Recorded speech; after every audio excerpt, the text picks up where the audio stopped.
Hey, what's up, everybody? Welcome back to another Honkai Impact animation analysis and breakdown, whatever you want to call them. Ignore this. I'm cooking. Let's leave it at that. I don't want to get into it.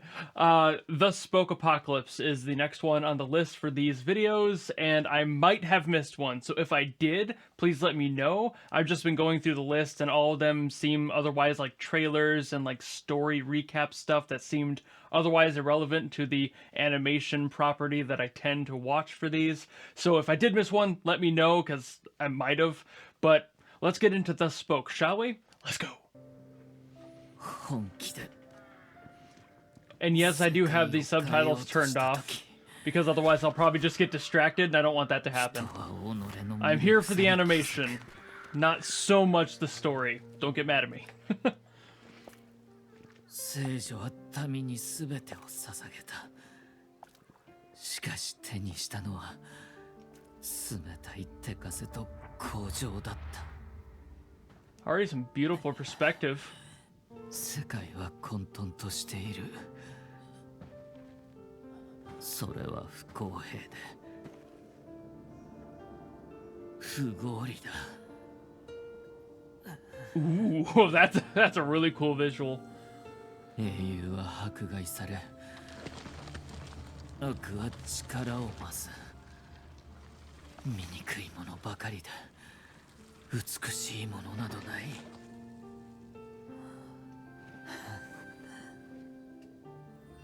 世界の悪意は悪人が断ち切ろう。 Ooh.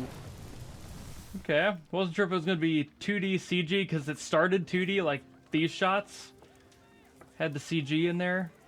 The flames being 2D was a great transition back.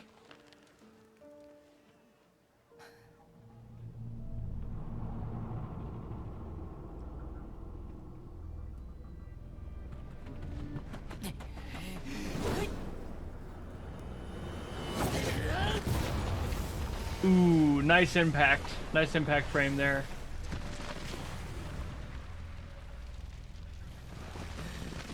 There's gonna be a lot of effects animation on this one. It's gonna be that fire. これは彼女と明日までの距離。そして彼女に対する世界の逆襲だ。しかし彼女の信者は決して諦めない。 The expression work in these is always really fun. Some better than others, but I've yet to see what this short has at its peak, I think. Yeah, that was a better one, for example. I knew I would speak too early at one point.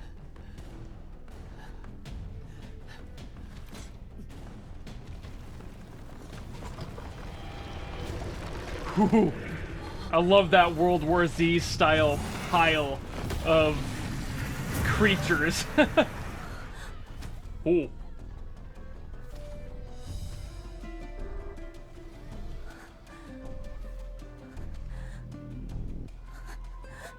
Dude, their lighting team for the 2D group did not leave any crumbs on this, did they?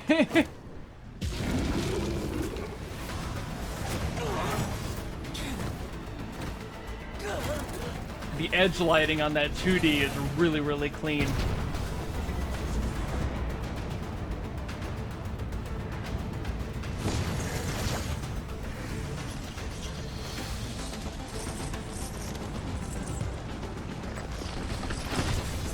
Ooh, another big impact frame.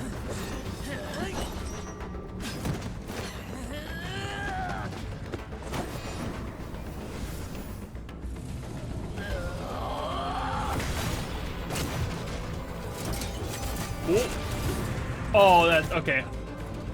That weapon is sick as fuck.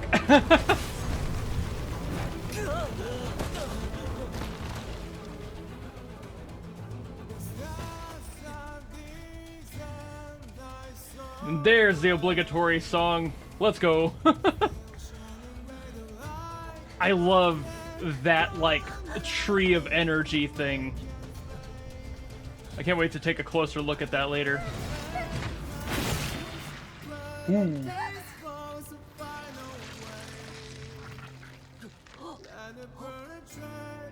Love the parallel directing on this too.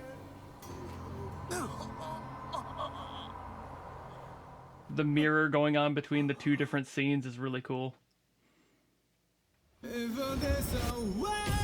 人の魂が消えれば復活することは Let's go. 世界は意識が新しい容器へと入ることを許すが容器が消えた意識を集めることは許さないたった一人の彼女を救いたいなら過去で新たな可能性を作るしかないんだ Oh, love that visual too. Oh, that's even cooler. Oh, the tree is like fully. Oh, that's cool. 彼女の時空だ There's gonna be so much to say. Ooh. Got some time warp shenanigan thing going on here.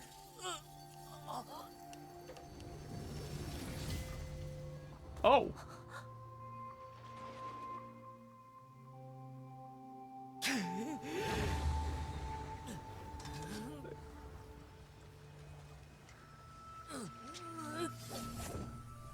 Wow. Jeez. Dude, the palpable visual upgrade from the last couple to like Samsara right before this. 生きるんだ It's like night and day. I thought it was good before, and I've seen some of the ones after this, but this is just... The spectacle of these is absolutely unhinged. All the best for one day. The direction got better, the colors got better, everything improved right around the time Samsara came about. I don't know what happened for that to be the case, but Read through the everything feels so much better balanced. all Again, it was good before, but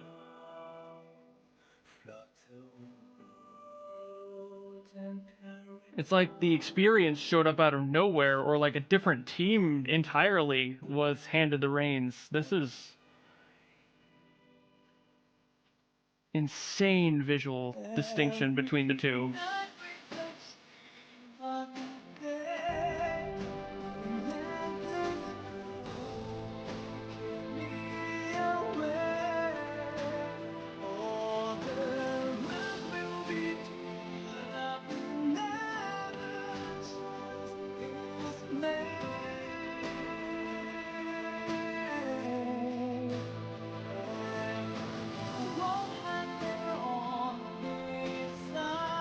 I'm not recognizing really any of this, so I'm starting to think I might have missed something, but it could just be gameplay based as well, which of course I wouldn't have much of a clue about, so... Ooh, great shot there.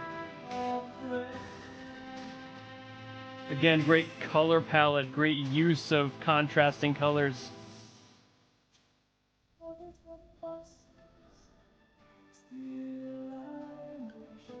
Love the match cut scene changes, the pan up and pan back downs at a different spot. One of my personal favorite tropes in direction. Man, I'm not sure how much I'm going to be able to talk about the animation stuff in a lot of that, because a lot of it was slow and story-based, and there's not too much to talk about other than the general visual spectacle of it, but I'll probably highlight some things. But, let's get into it, shall we? Of course, the first thing I mentioned in here was the perspective on just these heels walking through this water. This perspective is really clean. Probably rotoscoped, for those who don't know what rotoscope is by now through my videos. It's basically utilizing a heavy reference or directly drawing over existing footage in order to get something to look as accurate to proper perspective as you can. It's a common technique, and this could very well be that. albeit it could just be somebody who's very good at drawing feet in perspective. That does happen. Some people are just that skilled where they can draw any character basically just with eyeballing it, and I don't know how those people do it, but I'm not going to knock them if they can. This looks great. I love the way that the water is properly reacting to the impact of each footstep. It feels really nice. You can see a bit of a crossover here, which is one of the reasons that I'm thinking that it might have been a rotoscope, because usually you don't have somebody in the proper shoe wear when you're then redrawing it later. So you have to kind of fudge the lines, and sometimes these crossover moments will happen. But it's also possible that's just how the shot ended up framing in order to keep her center. I just really wanted to go back to this shot and look at it. I was probably looking at this shot just for 30 seconds before even putting this clip into the video. This looks so pretty. The colors are great. The contrast between the red and the blue is fantastic.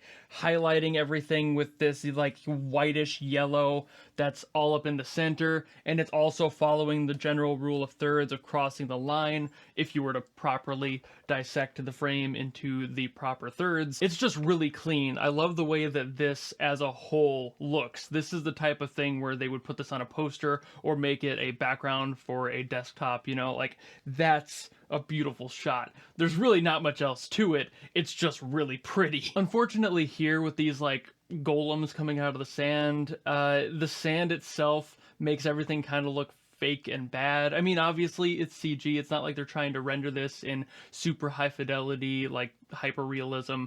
It's just a cartoon, you know, stylized CG. But the contrast on the red and then the like bluish red for the shadow on this sand really makes it feel too cartoony for this style and a little too clay-like, so it ends up feeling a little cheaper as a result. Doing like sand is insanely annoying to render because it's a particulate, and those can be a pain in the butt because you have to render every single little individual particulate. So there's ways to clump chunks of sand together to make it a little bit easier to render, easier on the system, easier on time, etc., etc. Time is money.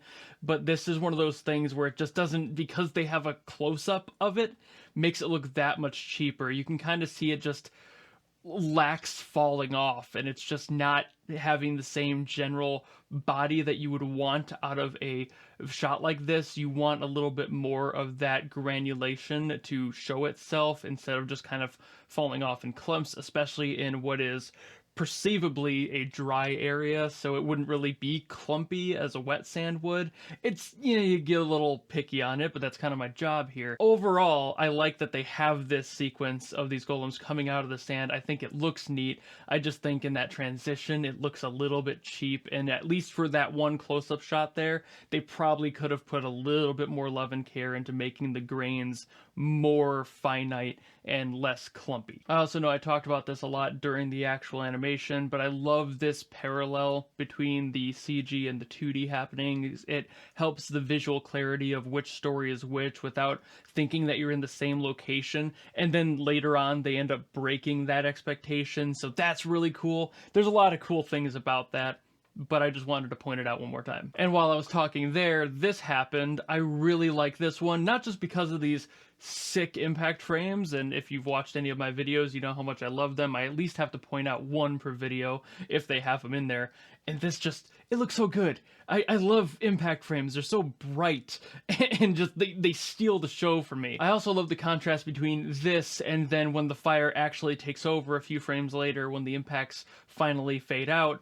This is the color scheme being used, a lot warmer, still that high contrast like the earlier shot with them being a little bit more blue has, but it's completely overtaken by the flames and fire explosion happening here. A lot of red that could signify blood, but is definitely the sand, so I like that visual swap too, like it could be either or, but you know better. I'm not going to go too much into the body mechanics of the fight because I've talked about those a lot in other videos and how well they handle them, and this one is no different. They handle a lot of the fighting very well. It's fluid, it follows all general body mechanic rules, the legs being at the right spots, every movement basically following the flow of the other one. If he lands on one leg, he uses it to shoot himself back up, stuff like that, which sometimes animation just doesn't get right, and it's usually an unfortunate byproduct of just things not being communicated well, but this team definitely doesn't have that problem. So I wanted to focus more a little bit on this hidden cut right here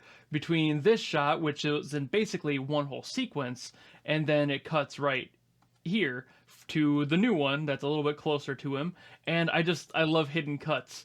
This one obviously utilizing him swinging the sword around and having what would effectively be the next frame you would expect be the start of the following shot, so you don't really lose any of that visual clarity. You're following along the story visually, narratively, everything is flowing very naturally. You're not having to look at a different part of the screen now because his head is still up there in that corner.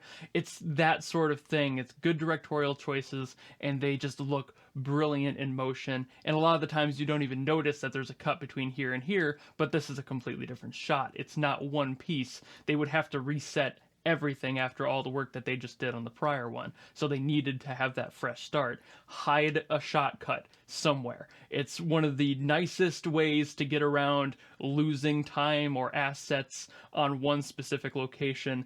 Have a different shot, find a way to change it. This was a very nice, very smooth, very clean way of doing so. And I didn't even recognize this one till now, but this is another example of hiding a shot cut, but also using an impact frame technically this time to do so, instead of a random asset getting in the way of the screen and blocking visibility for a split second. This one goes through frame by frame. He does his cut here. That is just an asset swipe. I mean, it's not in front of the camera. It's not engulfing the visual like input of the viewer at all. Like, we're able to see all this negative space around here, just the black color. That's it. But it's not engulfing the frame like you would usually do for a shot cut. But it's also acting as kind of an impact in order to make that more clear. Like, here's a huge energetic swing.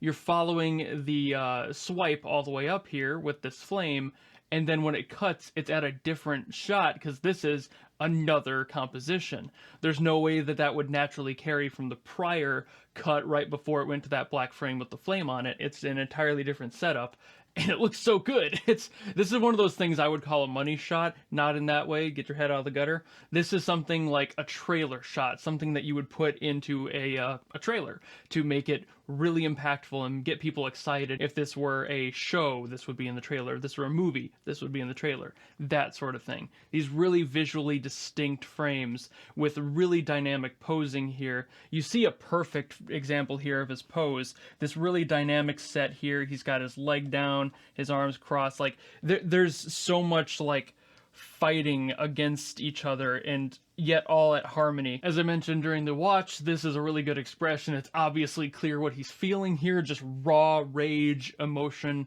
pure anger. I love the creeping up on his face that this this black mass down here. I don't know what that is, if it's like a dark energy sort of thing, if it's what he gets his power from, etc.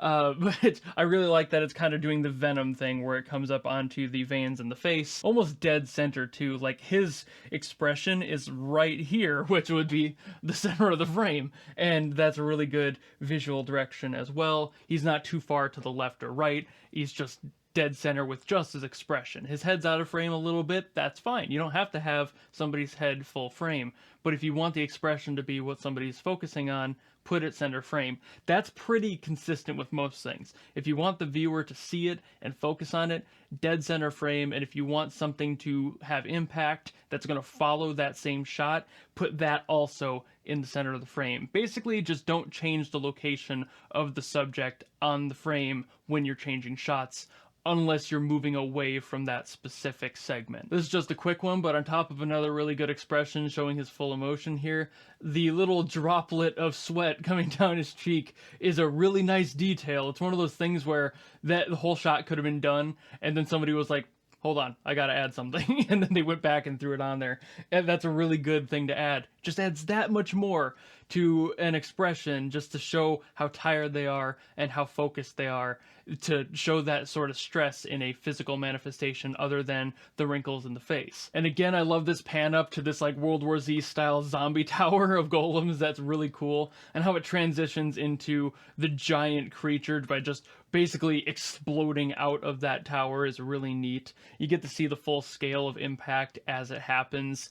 And while I wish here that there was a shot showing this creature fully forming and maybe coming out of the pile, I also definitely understand that's probably a time and resources thing. As visually interesting as that would be, as cool as that shot would have been, it also doesn't really make too much sense, and it makes more sense just to focus on the guy's face, save some time, not put all of that into it.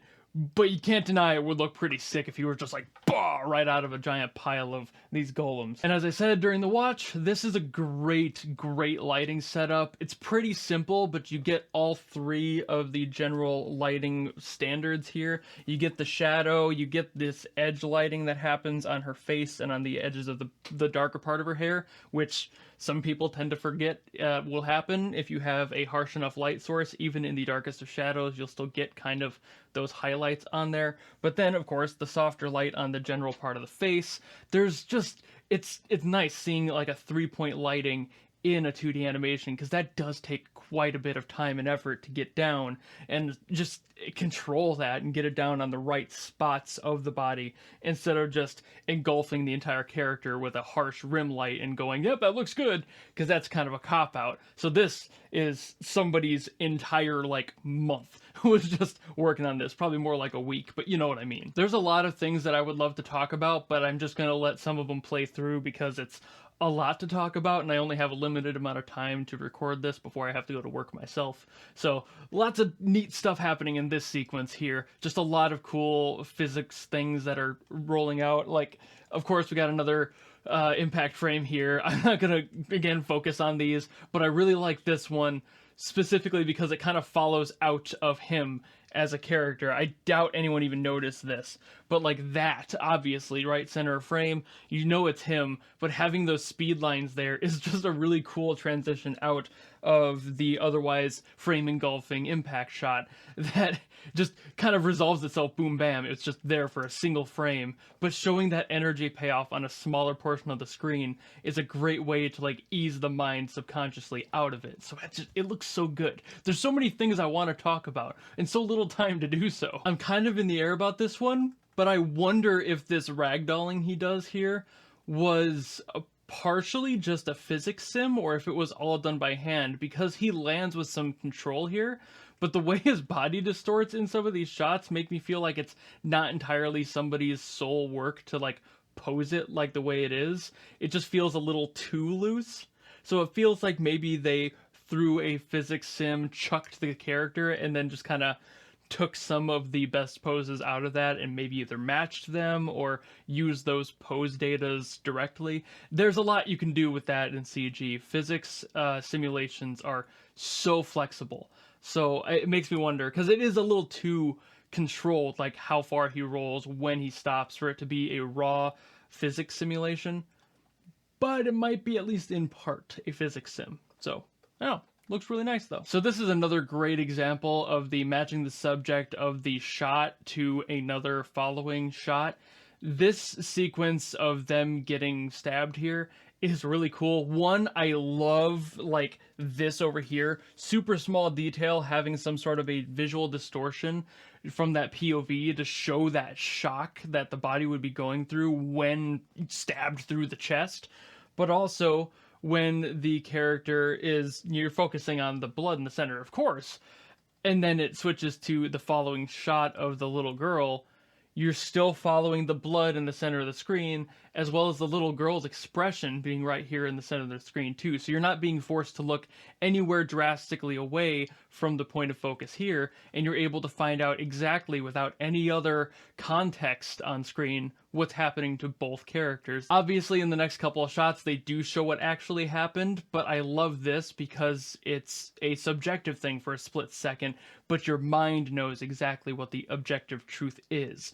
Taking away the actual happening on screen and just showing the result of it is one of those show don't tell sort of things. You don't have to explain everything, even if the explanation's visual, you can show it like this. I know this might be harder to see with my face over this corner here, but the little movements in his hand and like the trembling of his body trying to reach this cube is just really, really cool. It's really nice, fine detail that they threw in there. Again, you didn't have to do it. I say that a lot in these animations specifically. These sorts of like little itsy bitsy minuscule finger, it's like twangs, just showing that raw stress and struggle that the body's going through, is something that they are masters at with these animations. It's so clear and just creates that much more clarity to what the emotion they want you to feel is. You could have made it more generalized, you could have backed off on some of that. They don't. They're like, no, we're not doing this half-assed, we're going full bore. I love this shot here too. It kind of reminds me of the renders of the inside of how the brain works and like the whole neuron system. I love the visual choices done in this short. A lot of them are really cool. This whole time sequence here, again, I'm just kind of playing through it because there's too much to talk about. But this whole like time freeze release thing is just really cool. All of the lighting kind of clicking back into one consistent visual language. It changed from the CG to 2D, now it's all 2D. And it's just like combining those worlds again. I love that. This looks so sick. And like I mentioned earlier, the colors are more vibrant. It shows a completed task, a change of general environment is obvious here. So it just translates that extremely well. The visual team of this animation is nuts. The visual development team of this project is nuts. It's giving Makoto Shinkai, and you know how much I love Makoto Shinkai. And I'm getting tight on time here, but I really wanted to highlight this one again. I love this shot, only if in part because it reminds me of my computer background, but it's just so pretty. I love the contrast here. Obviously, the darker blues up top, all that sun just cascading out. You can even see the like refraction of the light on the lens in this, which is a nice detail to include, especially in a CG project. You get to add that extra visual lock to something that we're used to seeing as humans, and it makes everything feel a little bit more dreamy and ethereal, which is an aesthetic that I just love to see in animation. It's a really cool one to lock into, and I just love it. It looks so nice, and even again, if we're to split this down into the thirds again, he's on the third. He's in the center, but kind of on the line of where the actual third split would be on a screen. He's right there. So it's right at a visual highlight point. And of course, the whole rule of thirds thing is more of a guideline than an actual rule, but it works so consistently. That's the reason why they put it on like cameras as a default option, so you can line up your shots. And it's just, it looks so good. These are exact reasons why. It helps direct your mind to the highlights of a frame, which as humans, we're kind of wired to expect certain things on certain points of a screen. So when they match, your brain immediately hits the happy juice and your endorphins run and you're like, oh, that's what this shot is. That's the point of focus. That's where I need to look. Instead of the lack of interest that comes from throwing the character in a random point of the screen and then having to look around for a split second. It might not feel like much, but in the milliseconds that your mind processes anything, in the microseconds that your eyes process visual information, that feels like decades by the time the information actually reaches your brain. Unless the intention is to not follow those rules in order to create that sort of confusion, which is also the case. There are a lot of exceptions here, but I really just wanted to go on a rant about the rule of thirds again. I talk about it way too much, but here we are. But I think that's about all I gotta say for this one. I know there was a lot more to talk about in the general video as well as that spot at the end, but since the end was mostly a compilation, I didn't really find too much to actually discuss, at least when it comes to the animation for it. So I just stopped it there and had my rant about the rule of thirds and how much I love it. If I did miss a prior animation, please let me know because I might have missed one. I'll have the playlist that I use in the description below, so go check it for me because I don't know what the actual storyline is here. I'm going blind, so please let me know. And if you like this video and you want to see more of these, I obviously have a couple more to go yet for Impact, and then I have some for Star Rail that I need to get to as well. So I at least have a couple more months of doing these, and I plan to do them more often going forward. So if you want to stick around to see those, you know how to follow me and support me and all that, and I will see you in the next video. Goodbye!